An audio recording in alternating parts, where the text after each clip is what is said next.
अस्सलाम वालेकुम जी, मैं आपका मेज़बान मोहम्मद बिलाल सिद्दीकी अपने एक नए व्लॉग के साथ आपके सामने हाज़िर हूँ। तो आज हमारे साथ जो मौजूद हैं महल्ले की बड़ी मारूफ़ शख्सियत हैं और साबका काउंसलर रह चुके हैं यहाँ के। आज उन्होंने कोई महल्ले के अंदर उधम किया हुआ है, धुआं ही धुआं हुआ है महल्ले के अंदर। थोड़ा इनके रिव्यूज़ लेना चाहेंगे कि इन्होंने यहाँ पे तमाशा क्यों बनाया हुआ है, जो पूरे महल्ले के अंदर इन्होंने ऐसा 2 फायर ब्रिगेड यहाँ से आके जा चुकी हैं कि जी धुआं किस चीज़ का खड़ा हुआ है। तो लाला भाई, क्या किस चीज़ का तमाशा बनाया हुआ है आपने यार यहाँ पे? यार असल में तमाशा नहीं है ये। हाँ लाला भाई, बात ये है कि ये तमाशा नहीं है, बल्कि मैं फलाई काम करने का जो है ना, मुझे बहुत पुराना शौक़ है। अच्छा। मैं चाहता हूँ कि लोगों के लिए भलाई के काम करूँ। अब मैंने धुआं इसलिए किया है कि यार मलेरिया और डेंगू बहुत फैल रहा है, समझे। मैं चाहता हूँ कि गरीबों को जो है ना, कम से कम यार दवाई तक के तो पैसे हैं नहीं। महंगाई इतनी है, इस कदर महंगाई है कि हर आदमी परेशान है। धुआं मैंने इसलिए करवाया कि कम से कम साले मच्छर तो मर जाएंगे। अब म्यूनिसिपैलिटी वाले तो आते नहीं हैं, समझे भाई। अच्छा लाला भाई, आपका साहब का यानी कि आप जो हैं साहब काउंसलर भी रह चुके हैं, आपका माजी के अंदर तजुर्बा कैसा रहा? तजर्बा क्या रहा, सियासत का मकसद ही झूठ है, समझे। सियासत माना झूठ, हर तरफ झूठ, बेईमानी, फराड, बेफजूल में लोग। हालांकि दूसरे मुल्कों में, पूरी दुनिया में जो है लोकल गवर्नमेंट जो है ना, कामयाब एक चीज़ है। जो लोकल हुकूमतें होती हैं लोकल सतह पर, वही कामयाब होती हैं। लंदन में देखें, लंदन में जो मेयर है वो पाकिस्तानी नज़ाद है, सादिक खान। सही समझे। एक हाँ, हमारे वहाँ क्या है कि MNA MPA सैनिटर वगैरह, उनको एक बार वोट दे दो, उनको ढूंढना दोबारा जो है ना बहुत मुश्किल हो जाता है। अब ये जो लोकल नुमाइंदे होते हैं, बल्दियाती नुमाइंदे होते हैं, उनको तो आप घर से मिनट में पकड़ सकते हैं किसी भी मसले में।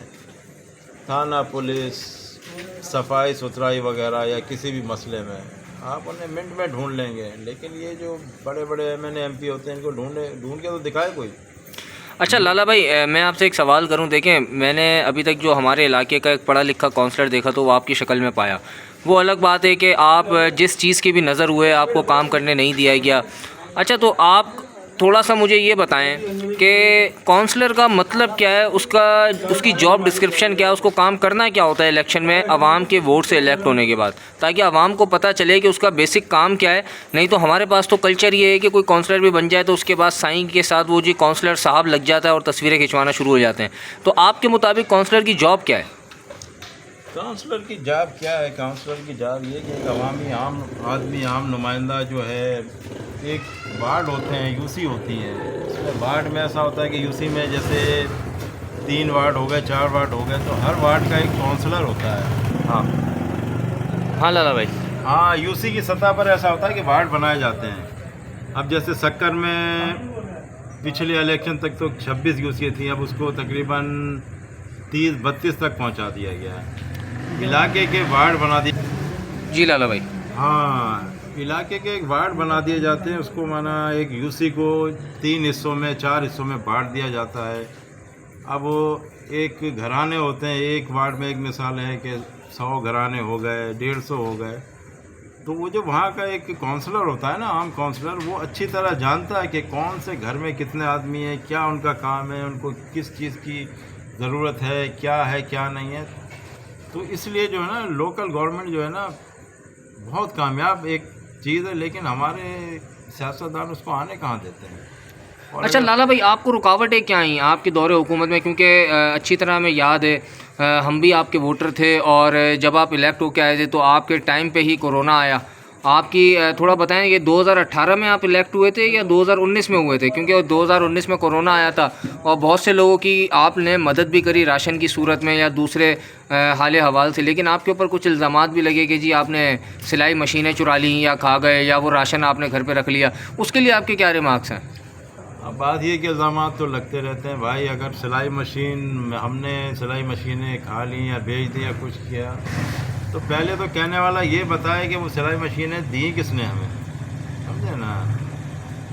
ऑडिट होती है यूसी में, यूनियन काउंसिल बनी हुई है, एक ऑडिटर होते हैं, हर चीज़ की चेकिंग होती है। पहले ये बताया जाए कि हमें दिया किसने ये सब चीज़, जिसे हमने बेचा, जिसे हमने खाया। मेरी वीडियोस मौजूद हैं फेसबुक पर, जिसमें मैं एहतजाज कर रहा हूँ कि मुझे क्या क्या दिया गया। और पूरी दुनिया ने देखा, बल्कि हर किसी ने देखा कि मुझे जो है किस तरह उन्होंने राशन दिया और क्या दिया, उसमें से क्या चीज़ें निकाली गई, क्या हुआ क्या नहीं हुआ।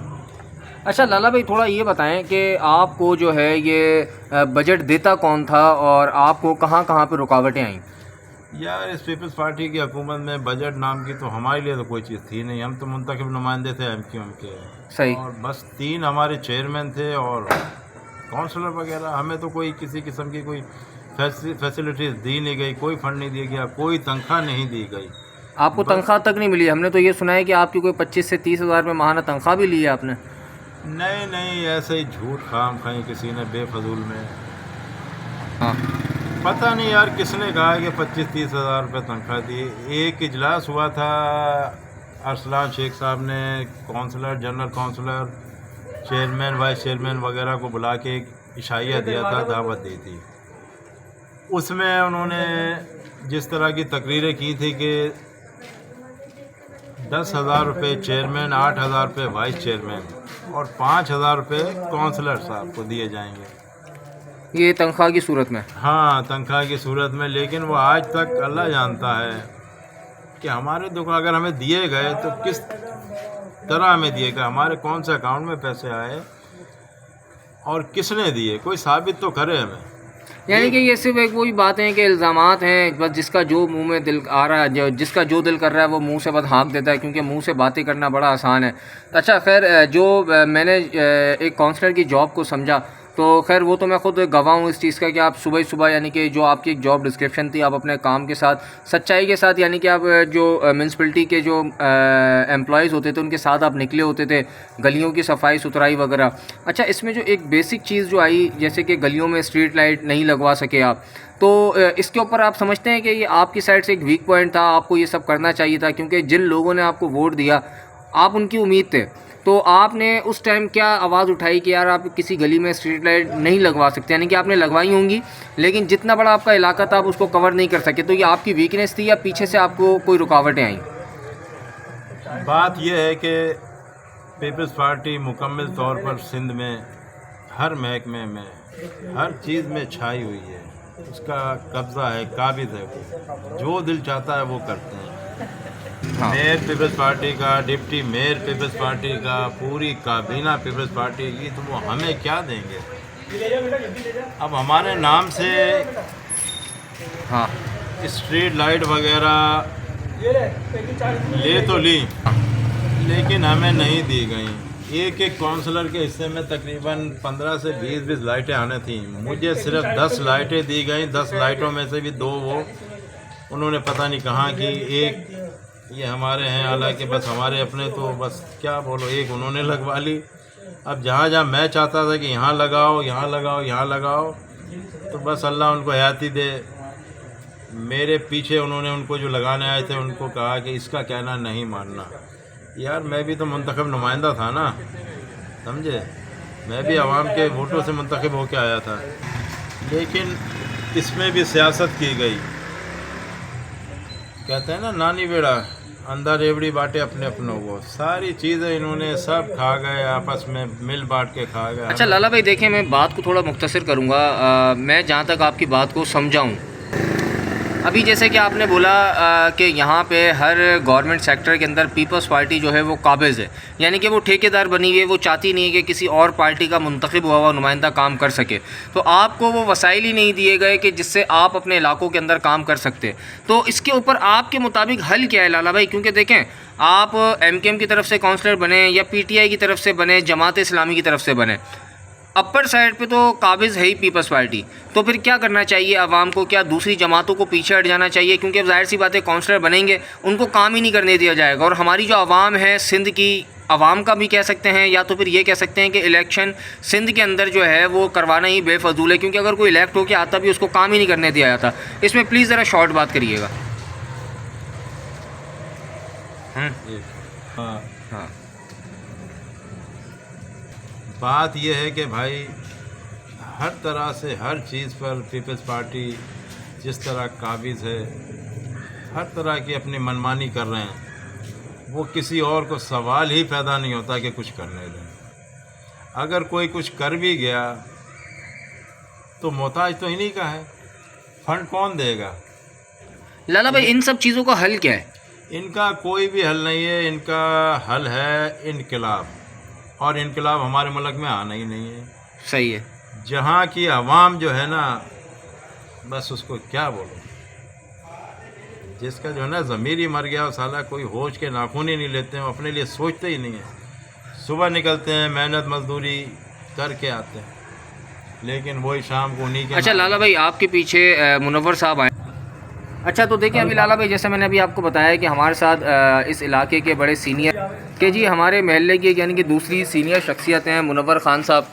तो इनसे थोड़ा सा रिव्यू ले लेते हैं। मुनव्वर साहब, थोड़ा आप बताएं कि लाला भाई जो हैं हमारे साबका काउंसलर रह चुके हैं, इन्होंने बताया कि जब ये मुंतखब हो के आए अवामी वोट से तो इन्हें काम नहीं करने दिए गए। आप एक यानी कि सियासी आपका बैकग्राउंड बहुत सीनियरिटी बेस पे है, आपने आपकी जो तहरीक थी उसके साथ काफ़ी अर्सा काम भी किया है, बड़ा टाइम दिया है। आपके मुताबिक हल क्या है? क्योंकि लाला भाई का कहना यह है कि कोई भी काउंसलर किसी और पार्टी से अगर मुंतखब हो के आएगा तो पीपल्स पार्टी ने उसको काम करने देना ही नहीं है। आपकी क्या इस पर रिमार्क्स हैं?